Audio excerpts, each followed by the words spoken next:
வணக்கம். இப்போ நம்ம இருக்கிற கோவில் இளவனாசூர் கோட்டை அப்படிங்கிற இடத்துல சிவனோட கோயில் இருக்கும். இந்த கோயில் வந்து பல நூறு வருஷங்களுக்கு முன்னால் மலை மேலே இருந்ததாக ஒரு தகவல் இருக்குது.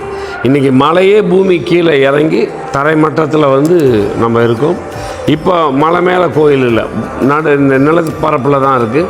ரொம்ப பிரதானமான கோயில் இது. பராமரிப்பு இல்லாமல் இப்போ தான் ஏதோ புனரமைப்பெல்லாம் செஞ்சிட்ருக்காங்க. மிக விரைவில் இது கும்பாபிஷேகம் நடந்து மக்களுக்கு அருள் பாலிக்கும் நம்புகிறோம். இந்த கோயிலோட ஃபஸ்ட்டு சிறப்பு அப்படிங்கிறது 3 நந்திகள் ஒரே திசையை பார்த்த மாதிரி சிவனை தொழுதுட்ருப்பாங்க. நீங்கள் வரும்போதே ஒரு நந்தி வந்து வலது பக்கத்தில் இருக்கும். இந்த கோயிலோட என்ட்ரன்ஸுக்கு நடுவில் ஒரு நந்தி இருக்குது. உள்ளே வந்ததுமே இந்த நந்தியை தான் நீங்கள் பார்த்தாகணும். இந்த 3 நந்திகளையும் வணங்கி இவங்ககிட்ட ஆசீர்வாதம் வாங்கிட்டு தான் சிவபெருமானையை பார்க்க போக முடியும். நம்மளும் போய் சிவபெருமான்கிட்ட ஆசீர்வாதம் வாங்கிட்டு அடுத்து இந்த கோயிலோட வரலாறை பற்றி தெளிவாக சொல்லுவோம். நன்றி. இளவனாசூர் கோட்டை அர்த்தநாரீஸ்வரர் சிவன் கோயிலில் நம்ம நிற்கிறோம். எவ்வளோ பழமை வாய்ந்த கோயில் அப்படின்னா, இதோட கோபுரம் இப்போ மட்டம் தட்டி இருக்கு. கோபுரம் இங்கே மேலே இருக்குது, ஆனால் அந்த கோயிலை காணும். மலை மேலே இருந்த கோயில் நிலப்பரப்பில் தட்டி உள்ளே இறங்கியிருக்குன்னு சொல்கிறாங்க. இதெல்லாம் ரொம்ப பழமையான கருங்கல்லால் செஞ்ச ஒரு கோயிலாக தான் தெரியுது. இந்த கோயிலோட ஸ்தல வரலாறு அப்படின்னு பார்த்தீங்கன்னா, இங்கே அரசாட்சி பண்ணிகிட்டு இருந்த ஒரு அரசர் ஒரு அசுரனை எதிர்த்து போரிட்டு அந்த போரில் வென்றுட்டுருக்கார். அந்த வென்ற இடத்துல அந்த அசுரன் வந்து முற்பிறவியில் பிராமணனாக இருந்ததுனால ஒரு பிராமணனை கொலை செய்த சத்திரியனுக்கு பிரம்மஹத்தி தோஷம் அப்படின்னு ஒன்று வந்துருச்சு. இந்த அரசருக்கு பிரம்மஹத்தி தோஷம் வந்ததுனால அவர் நேரடியாக சிவன்கிட்ட தவம் இருந்து அந்த பிரம்மஹத்தி தோஷம் போகிறதுக்காக பல வருஷங்களாக வேண்டியிருக்கார். மனம் இறங்கிய சிவபெருமான் அந்த அரசன்கிட்ட உன் ஊரில் ஒரு பகுதி எனக்கு கொடுன்னு கேட்டிருக்கார். வந்து கேட்டவர் ஒரு வயதான முதியவர். அவர் முதியவரா சிவபெருமானான்னு தெரியாது, ஆனால் கேட்டது நல்ல விஷயம் சொல்லி ஒரு கணம் கூட யோசிக்காமல் அரசர் நான் நிலத்தை உங்களுக்கு கொடுக்குறேன்னு சொல்லிட்டார். அந்த பெரிய மனசை எண்ணி பார்த்து இவன் நல்லவன் அப்படின்ற எண்ணம் உணர்ந்ததுனால அந்த வயதான நிலம் கொடுன்னு கேட்ட முதியவர் சிவபெருமானாக காட்சி அளிக்கிறார். சிவபெருமானோட திருவிளையாடல்கள் பார்த்திங்கன்னா எப்பயுமே பக்தர்களை சோதிக்கிறதாவே இருக்கும்.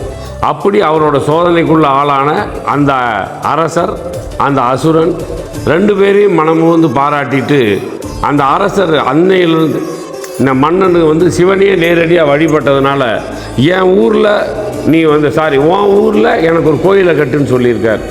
இந்த இடத்துல அந்த அரசன் அந்த சிவபெருமானுக்கு கோயிலை கட்டியிருக்கார்.